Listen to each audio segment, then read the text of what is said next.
Je m'appelle Thibaut, maraîcher sur la Loupiote. On est arrivé sur un terrain en location d'1 hectare en 2015. Tout était en friche.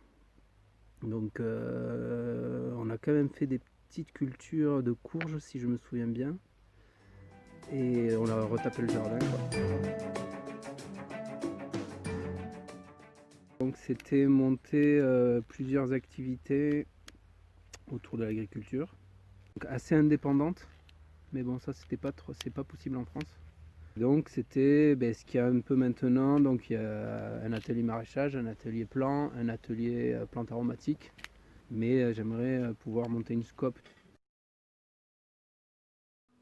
Le maraîchage sur sol vivant est une pratique agricole visant à reconstituer le cycle naturel des sols. À la Loupiote, il n'y a aucun travail du sol, seulement des apports de matière organique. Au fil des ans, grâce à ces apports et à la succession permanente de cultures, les sols s'enrichissent.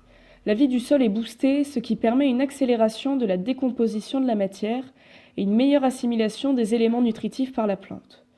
Pour le moment, des apports de matière organique extérieure sont nécessaires, via des acteurs locaux, mais l'objectif reste l'autonomie en fertilité. Ainsi, à la Loupiote, la biodiversité des sols s'accroît durablement. Mais ce n'est pas tout. La biodiversité de surface est elle aussi préservée grâce à l'implantation d'arbres et arbustes et l'aménagement d'espaces pour son développement. La Loupiote constitue donc une oasis de biodiversité.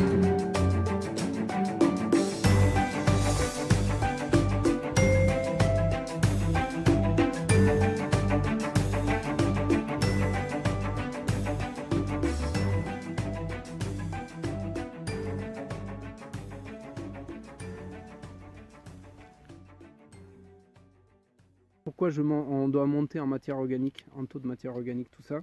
C'est pour qu'à un moment donné, on soit autonome justement en fertilité. Du coup, moi, pour me fournir en matière organique, j'ai organisé justement avec les collègues un système de dépôt entre élagueurs, le fumier des autres agriculteurs. Et après, il y a la plateforme de compostage.